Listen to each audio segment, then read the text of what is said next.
Story की शुरुआत एक डरा देने वाले सीन से होती है, जहां एक लड़की एक खौफनाक सिचुएशन में फंसी होती है। उसके बाल बिखरे हुए होते हैं और आंखें बिल्कुल खाली सी लग रही होती हैं। रूम में कुछ आदमियों की धीमी धीमी आवाजें गूंज रही होती हैं। अचानक दरवाजा धीरे से खुलता है और एक नंगे पांव आदमी अंदर आता है, जिसके हाथ में कैमरा होता है। वह आराम से लड़की की तरफ बढ़ता है और कैमरा उसकी तरफ कर देता है। घबराकर वह पूछती है कि ये सब क्या हो रहा है, लेकिन आदमी सिर्फ हल्का सा मुस्कुराता है और कुछ नहीं कहता। फिर उसकी नजर दरवाजे की तरफ जाती है, जहाँ से एक और आदमी धीरे से झांक रहा होता है। तब उस लड़की को एहसास होता है कि वह एक बहुत खतरनाक सिचुएशन में फंस चुकी है और वह डर से कांपने लगती है। कुछ ही देर बाद मास्क पहने हुए कई आदमी रूम में आ जाते हैं। उनका रवैया बहुत ही क्रीपी और थ्रेटनिंग होता है। वह उसके गिर्द जमा होकर अजीब बातें करने लगते हैं। जैसे ही माहौल और टेंस होने लगता है, कैमरामैन अचानक सबको रोक देता है। एक पल के लिए लगता है शायद वह मदद करेगा, लेकिन फिर वह कहता है इस चीज को सबको देखना चाहिए। ये स्टोरी है मिया की, जो 18 साल की हाई स्कूल स्टूडेंट होती है। उसे फैशन और ब्यूटी का बहुत शौक होता है और अपनी उम्र की दूसरी लड़कियों की तरह वह भी रोमांस के ख्वाब देखती है। एक दिन मिया की ऑनलाइन एक लड़के से बात शुरू होती है। सिर्फ 3 दिन चैटिंग के बाद दोनों मिलने का प्लान बना लेते हैं। उसका नया बॉयफ्रेंड चार्मिंग, हैंडसम और बहुत अच्छी सिंगिंग वॉइस वाला होता है, जिसकी वजह से मिया उस पर पूरी तरह फिदा हो जाती है। उसके लिए वह एक परफेक्ट प्रिंस चार्मिंग जैसा लगता है। दोनों धीरे धीरे एक दूसरे के करीब आने लगते हैं और उनका यंग लव और गहरा होता जाता है। एक कोजी के टीवी रूम में उनकी बॉन्डिंग और स्ट्रॉन्ग हो जाती है। उस रात मिया अपनी माँ को कॉल करके कहती है कि वो अपनी फ्रेंड के घर रुक रही है। उसकी माँ बिना शक किए मान जाती है और मिया को लगता है कि उसकी लाइफ बिल्कुल परफेक्ट चल रही है। लेकिन मिया को बिल्कुल अंदाजा नहीं होता कि उसका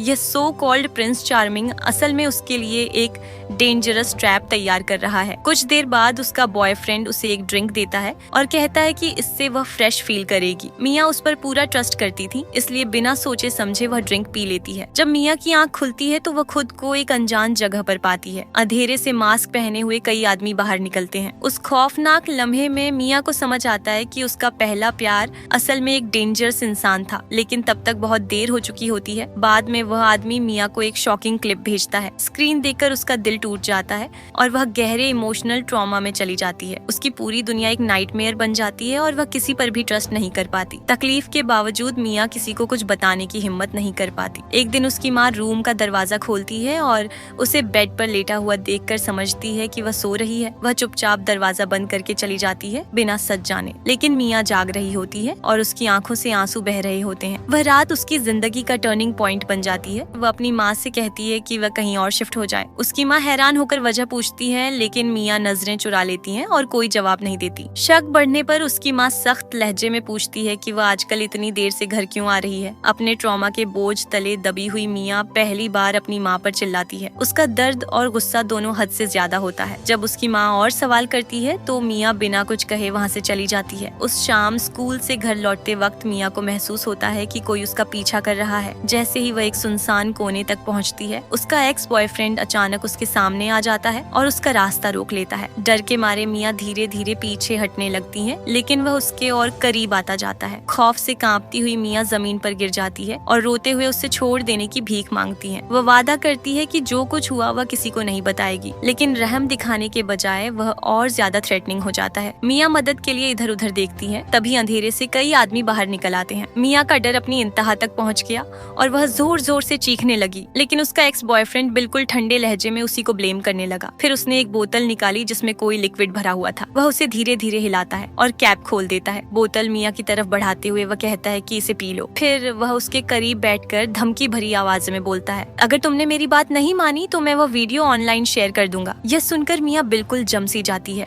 उस धमकी का बोझ इतना ज्यादा होता है कि वह कुछ बोल ही नहीं पाती। उसने बोतल की तरफ देखा और उसका दिल डूब गया, क्योंकि उसे महसूस हो रहा था कि वह एक बहुत बुरी सिचुएशन में फंस चुकी है। जब वह हिचकिचाती है तो उसका एक्स बॉयफ्रेंड उसका बाजू मजबूती से पकड़ लेता है और उसका मजाक उड़ाकर कहता है, तुम्हारे पास कोई चॉइस नहीं है। उसके बाद वह कैमरा सेट करने लगता है। मिया इमोशनली बिल्कुल टूट चुकी होती है। मजबूरी में वह बोतल अपने हाथ में ले लेती है और वह लिक्विड पी लेती है। कुछ ही देर में उसकी नजर धुंधली होने लगती है, जिस्म से ताकत खत्म होने लगती है और वह दोबारा बेहोशी में चली जाती है। जब मिया को होश आता है तो रात के 3 बज रहे होते हैं। वह एक पार्क की स्लाइड पर पड़ी होती है, बिल्कुल कमजोर और डरी हुई। लेकिन उसका एक्स बॉयफ्रेंड अपने वादे पर कायम नहीं रहता। वह मिया की प्राइवेट फोटोज और वीडियोस लीक कर देता है और कुछ चीजें डायरेक्टली उसकी माँ को भी भेज देता है। तस्वीरें देखते ही मिया की माँ प्रतिमा टूट जाती है। वह जोर जोर से रोने लगती है और समझ नहीं पाती कि उसकी बेटी इतने बड़े इमोशनल ट्रॉमा से कैसे गुजरी। इंसाफ की उम्मीद में वह डिटेक्टिव डैनियल का हाथ पकड़कर रोते हुए गुजारिश करती है कि वह क्रिमिनल्स को पकड़े और उन्हें सजा दिलवाए। उसकी तकलीफ देखकर डिटेक्टिव डैनियल वादा करता है कि वह केस को सीक्रेटली हैंडल करेगा ताकि मीडिया इस मामले को और ज्यादा सेंसेशनल न बना सके।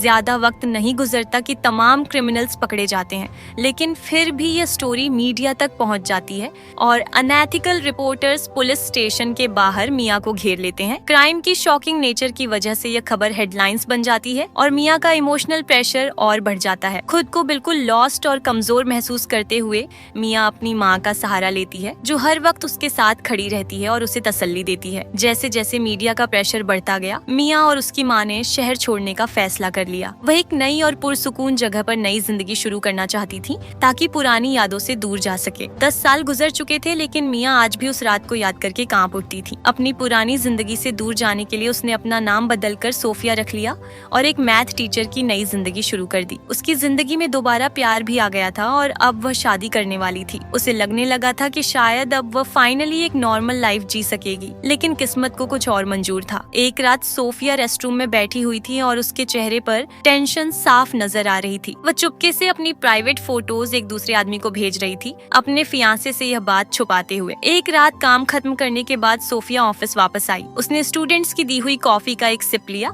लेकिन कुछ ही पल बाद वह डेस्क पर बेहोश हो गई। अगली सुबह जब उसकी आंख खुली तो वह बहुत कमजोर और कंफ्यूज फील कर रही थी। उसकी कलाइयों पर लाल निशान थे और उसके बाजुओं में दर्द महसूस हो रहा था। कलाइयों के निशान देखकर सोफिया के दिल में खौफ भर गया। वह याद करने की कोशिश करती है कि पिछली रात क्या हुआ था, लेकिन उसे कुछ याद नहीं आता। तभी उसका फोन वाइब्रेट करता है। मैसेज बहुत क्रीपी और हैरेसमेंट से भरा हुआ होता है। शॉक में आकर सोफिया दूसरा मैसेज खोलती है और उसमें अपनी कंप्रोमाइजिंग फोटोज देखकर सन्न रह जाती है। मिस्ट्री सेंडर की आइडेंटिटी जानने के लिए वह डेस्परेट हो जाती है, लेकिन बदले में उसे सिर्फ क्रिप्टिक और डरा देने वाले मैसेज मिलते हैं। अचानक एक वीडियो रिसीव होती है। सोफिया हॉरर के साथ वीडियो देखती है, जहां वह एक डार्क रूम में नजर आती है और मास्क्ड मैन उसके गिर्द खड़े होते हैं। तब सोफिया को समझ आता है कि उसके साथ उस रात कुछ बहुत बुरा हुआ था। सेंडर धमकी देता है कि अगर उसने उनकी बात नहीं मानी तो वह वीडियो और फोटोज सब जगह रिलीज कर देंगे। ये सब देखकर सोफिया टूट जाती है और जोर जोर से रोने लगती है। 10 साल पुराने जख्म एक बार फिर ताजा हो जाते हैं। उस दिन के बाद सोफिया हमेशा डर के साए में जीने लगती है। उसे हर वक्त खौफ रहता है कि कहीं उसका पास्ट सबके सामने न आ जाए और उसकी जिंदगी बर्बाद न हो जाए। वह हर मुमकिन कोशिश करती है कि ये राज छुपा रहे, खासकर अपने फियांसे से, लेकिन किस्मत ने उसके लिए कुछ और ही सोच रखा था। उस शाम सोफिया अपने फियांसे और उसके पेरेंट्स के साथ डिनर पर गई। माहौल बहुत वार्म और खुशगवार था और सोफिया के पोलाइट और ग्रेसफुल बिहेवियर ने सबको इम्प्रेस कर दिया। सब कुछ परफेक्ट लग रहा था। तभी सोफिया को मिस्ट्री सेंडर का एक और टेक्स्ट मैसेज रिसीव होता है। ये पढ़ते ही सोफिया के अंदर पैनिक भर गया, लेकिन वह अपने इमोशंस छुपाने की कोशिश करती है ताकि उसके फियांसे की फैमिली को किसी बात का शक न हो। जब सोफिया ने रिप्लाई नहीं दिया तो मिस्टीरियस सेंडर और ज्यादा थ्रेटनिंग हो गया। उसने डायरेक्टली उसके फियांसे के फादर को एक टेक्स्ट मैसेज भेज दिया। बुजुर्ग आदमी ने उसे एक रैंडम स्पैम मैसेज समझकर कैजुअली जोर से पढ़ना शुरू कर दिया, लेकिन जैसे ही उसने पढ़ा, एक हाई स्कूल टीचर का हिडन साइड देखना चाहते हैं। सोफिया का चेहरा एकदम सफेद पड़ गया। उसे तुरंत समझ आ गया कि ये एक वार्निंग थी। अगर उसने उनकी बात न मानी तो अंजाम बहुत बुरा हो सकता था। खुद को बिल्कुल फंसा हुआ महसूस करते हुए सोफिया एक्सक्यूज करके जल्दी से रेस्टरूम की तरफ चली गई। वहाँ उसने मजबूरी में एक सेल्फी ली, बिल्कुल वैसे ही जैसे मिस्टीरियस सेंडर ने कहा था, और फिर उसे भेज दिया। उस रात सोफिया इतनी डरी हुई थी कि उसे नींद ही नहीं आ रही थी। एंग्जाइटी ने उसका बुरा हाल कर दिया था। तभी मिस्टीरियस सेंडर का एक और मैसेज आता है। मैसेज में लिखा होता है कि वह स्कूल के स्टोरेज रूम में आए क्योंकि उन्होंने उसके लिए एक स्पेशल गिफ्ट तैयार किया है। अगली सुबह सोफिया इंस्ट्रक्शंस फॉलो करते हुए स्टोरेज रूम में पहुंचती है। वहां उसके सामने वही पुरानी खौफनाक ड्रिंक रखी होती है, वही ड्रिंक जिसने 10 साल पहले उसकी जिंदगी हमेशा के लिए बदल दी थी। उस बोतल को देखते ही पुरानी यादें सुनामी की तरह उसके दिमाग में लौट आती है। उसका सिर दर्द से भर जाता है और पैनिक से उसका सीना टाइट होने लगता है। लेकिन इस बार सोफिया ने हार नहीं मानी। उसने गुस्से में बोतल उठाई और जमीन पर दे मारकर टुकड़े टुकड़े कर दी। उसके बाद वह जल्दी से रेस्टरूम की तरफ भाग गई ताकि खुद को कैल्म कर सके, क्योंकि उसे नहीं पता था कि उसकी बगावत का क्या नतीजा निकलेगा। बाद में जब वह स्टूडेंट्स को पढ़ा रही होती है, तभी मिस्टीरियस सेंडर का एक और मैसेज आता है। तुमने मेरी बात नहीं मानी, अब तुम्हें इसकी कीमत चुकानी पड़ेगी। पनिशमेंट बिल्कुल क्लियर थी। सेंडर धमकी देता है कि वह सोफिया की प्राइवेट फोटोज और वीडियोज उसके स्टूडेंट्स को भेज देगा ताकि सब लोग अपनी रिस्पेक्टेबल टीचर का हिडन साइड देख सकें। क्लासरूम में अफरा तफरी मच जाती है। स्टूडेंट्स एक्साइटमेंट के साथ अपने फोन्स निकाल लेते हैं और काउंटडाउन खत्म होने का इंतजार करने लगते हैं। सोफिया डर के मारे बिल्कुल जम जाती है और जमीन पर गिर पड़ती है। उसमें अपने स्टूडेंट्स का सामना करने की हिम्मत नहीं होती। लेकिन जैसे ही काउंटडाउन खत्म होता है, एक अनएक्सपेक्टेड चीज होती है। पूरा नॉइजी क्लासरूम अचानक बिल्कुल खामोश हो जाता है। हैरान होकर सोफिया खड़ी होती है और इधर उधर देखती है। वह पास पड़ा एक फोन उठाती है और देखकर शॉक हो जाती है कि जो कंप्रोमाइजिंग फोटोज स्क्रीन पर हैं, वह उसकी नहीं बल्कि उसकी स्टूडेंट हेजल की होती है। हेजल रोते हुए क्लासरूम से भाग जाती है और उस वक्त सोफिया को एहसास होता है कि वह अकेली नहीं है जो मिस्टीरियस सेंडर का शिकार बनी हुई है। बाद में सोफिया हेजल को ढूंढ लेती है और उसे पुलिस को सब कुछ बताने के लिए कहती है। लेकिन हेजल सिचुएशन को और ज्यादा बिगाड़ना नहीं चाहती थी, इसलिए वह चुपचाप सब कुछ सहने का फैसला करती है। बातों बातों में हेजल एक इम्पोर्टेंट क्लू देती है। 1 साल पहले वह क्लास प्रेसिडेंट से प्यार कर बैठी थी, जो एक अमीर फैमिली का लड़का था। उस पर पूरा ट्रस्ट करते हुए वह उसके घर चली गई, जहां उसने उसे रिलेशनशिप में आने के लिए कन्विंस किया। लेकिन कुछ टाइम बाद हेजल को उस लड़के का डार्क सीक्रेट पता चल गया। उसने उसके कंप्यूटर में कई औरतों की काउंटलेस प्राइवेट फोटोज और वीडियोस देखी, जिनमें उसकी अपनी फोटोज भी शामिल थीं। ये सच जानकर उसके पैरों तले जमीन निकल गई। जो लड़का उसे चार्मिंग और परफेक्ट लगता था, असल में वह एक डेंजरस मैनिपुलेटर था, जिसे दूसरों की प्राइवेसी इन्वेड करने का ऑब्सेशन था। उसकी फैमिली बहुत इन्फ्लुएंशियल थी, इसलिए हेजल हिम्मत नहीं कर पाई कि उसका सामना कर सके। वह उसकी धमकियों और मैनिपुलेशन के डर में चुपचाप जीती रही। हेजल की कहानी सुनने के बाद सोफिया के दिमाग में एक डेंजरस शक पैदा होता है। क्या जो आदमी उसे थ्रेटन कर रहा है वही क्लास प्रेसिडेंट हो सकता है? सच जानने के लिए सोफिया उसका पीछा करने का फैसला करती है। उस शाम वह क्लास प्रेसिडेंट को सीक्रेटली फॉलो करते हुए एक के टीवी तक पहुंच जाती है। वह देखना चाहती थी कि वह किन लोगों के साथ वक्त गुजारता है और उसके सर्कल में किस तरह के लोग हैं। बहुत एहतियात से वह उसके प्राइवेट रूम के दरवाजे के पास जाती है और अंदर झांकने की कोशिश करती है। लेकिन तभी अचानक कोई आदमी अपना चेहरा ग्लास के बिल्कुल करीब ले आता है और सीधा उसकी तरफ देखने लगता है। डर के मारे सोफिया फौरन वहाँ से भाग जाती है और के टीवी से बाहर निकल जाती है। लेकिन वह ज्यादा दूर नहीं जा पाती कि ब्लैक क्लोथ्स पहना हुआ एक आदमी उसे रोक लेता है और एक अंधेरी गली की तरफ ले जाता है। शॉकिंगली वह डिटेक्टिव डेनियल होता है, वही ऑफिसर जिसने 10 साल पहले उसका केस हैंडल किया था। उस वक्त डेनियल की एक गलती की वजह से केस की डिटेल्स लीक हो गई थी और अनएथिकल मीडिया ने सोफिया की जिंदगी को और भी मुश्किल बना दिया था। उस इंसिडेंट ने उसकी पूरी जिंदगी बदल कर रख दी थी और अब 10 साल बाद जब उसे लगा था कि उसने एक नई आइडेंटिटी और नई जिंदगी बना ली है, वह दोबारा उसी नाइटमेयर में फंस गई थी। सोफिया अपने सारे सस्पिशंस डेनियल को बता देती है, शायद गिल्ट की वजह से या फिर अपनी पुरानी गलती सुधारने के लिए। रिटायर्ड डेनियल उससे वादा करता है कि वह हर मुमकिन मदद करेगा। उसकी सपोर्ट मिलने के बाद सोफिया के अंदर हिम्मत आ जाती है। अब वह डर कर चुप रहने के बजाय वापस लड़ने का फैसला करती है। वह उन डेंजरस लोगों को एक्सपोज करना चाहती थी जो दूसरों की जिंदगियां बर्बाद कर रहे थे। लेकिन तभी एक और मुसीबत आ जाती है। सोफिया के फोन पर एक वीडियो रिसीव होती है। वीडियो में हेजल बहुत डरी हुई और पैनिक में नजर आ रही होती है। साथ ही एक चिलिंग मैसेज लिखा होता है, अगर तुम उसे बचाना चाहती हो तो मेरी इंस्ट्रक्शंस फॉलो करो। सोफिया हॉरर के साथ स्क्रीन को देखती रह जाती है। वह समझ नहीं पा रही होती कि अब क्या करे। फिर उसकी नजर टेबल पर रखे एक रेजर ब्लेड पर पड़ती है। कुछ देर सोचने के बाद वह डेनियल को एक मैसेज भेजती है और अकेली ही दिए गए एड्रेस की तरफ निकल पड़ती है। लोकेशन एक अबैंडन्ड फैक्ट्री होती है जो बिल्कुल सुनसान और क्रीपी लग रही होती है। जैसे ही सोफिया अंदर कदम रखती है, उसके जिस्म में सर्द लहर दौड़ जाती है। लेकिन वहाँ हेजल कहीं नजर नहीं आती। उसके सामने सिर्फ वही फैमिलियर खौफनाक ड्रिंक रखी होती है, जैसे वह उसका इंतजार कर रही हो। सोफिया को समझ आ जाता है कि अगर उसे हेजल को बचाना है तो उसके पास और कोई रास्ता नहीं। कुछ देर बाद जब सोफिया की आंख खुलती है तो वह खुद को मास्क्ड मैन और वुमन के दरमियान पाती है। उनमें क्लास प्रेसिडेंट भी होता है, लेकिन शॉकिंगली वह मास्टरमाइंड नहीं बल्कि सिर्फ एक पपेट होता है जो किसी और के इशारे पर चल रहा था। तभी अचानक सोफिया को दूर से हेजल की मदद के लिए चीखने की आवाज सुनाई देती है। डरी हुई सोफिया ग्रुप से गुजारिश करती है कि हेजल को छोड़ दें, लेकिन फिर क्राउड 2 हिस्सों में हट जाता है और एक मास्क्ड फिगर कॉन्फिडेंस के साथ आगे बढ़ता है। सोफिया शॉक में जम जाती है जब वह फिगर अपना मास्क उतारता है। वह हेजल खुद होती है। इसी पल सोफिया को समझ आ जाता है कि ये सब एक केयरफुली प्लान ट्रैप था जो हेजल ने सेट किया था। इन लोगों का असल मकसद विक्टिम्स की प्राइवेट वीडियोस और फोटोज बनाकर उन्हें ऑनलाइन बेचकर पैसे कमाना था। ये टीनेज ग्रुप अपनी ग्रीड एंड इमैच्योरिटी में इतना अंधा हो चुका था कि उन्हें दूसरों की जिंदगी बर्बाद होने की कोई परवाह नहीं थी। लेकिन हेजल भी सिर्फ एक एग्जीक्यूटर थी। अब असली सवाल ये था कि इन सब के पीछे रियल मास्टरमाइंड कौन था। सोफिया उन्हें समझाने की कोशिश करती है। वह कहती है कि अभी भी देर नहीं हुई और उन्हें यह सब रोक देना चाहिए,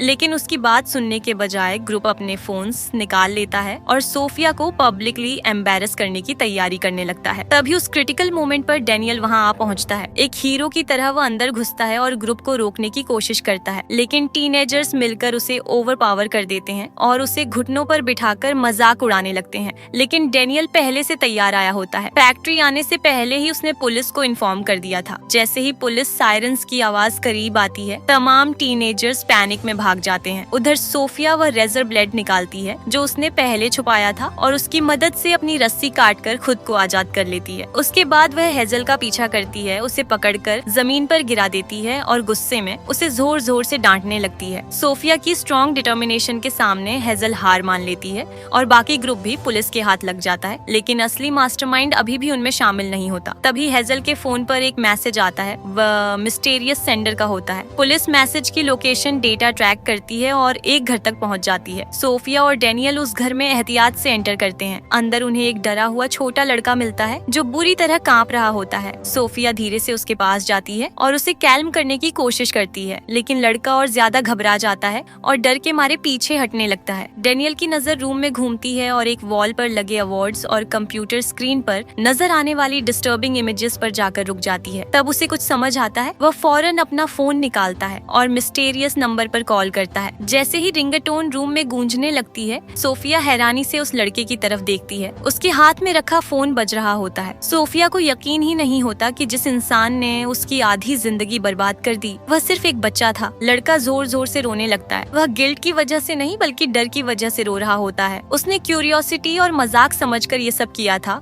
बिना ये समझे कि उसके एक्शंस ने कितनी जिंदगियां बर्बाद कर दी हैं। आखिर में क्योंकि वो माइनर होता है इसलिए उसे सिर्फ हल्की सी पनिशमेंट मिलती है। ये आउटकम सबको फ्रस्ट्रेट करता है, लेकिन उनके पास इसे एक्सेप्ट करने के सिवा कोई चॉइस नहीं होती। आखिरकार यह केस क्लोज हो जाता है और डेनियल अपनी पुरानी गलतियों का बोझ हल्का कर लेता है। वह सोफिया को समझाता है कि जिंदगी के सबसे अंधेरे लम्हों में भी उम्मीद और रोशनी हमेशा मौजूद होती है। फिल्म का एंडिंग सीन सोफिया के साथ होता है, जो अब पहले से ज्यादा स्ट्रॉन्ग बन चुकी होती है और हिम्मत के साथ अपनी जिंदगी का सामना करने के लिए तैयार खड़ी होती है।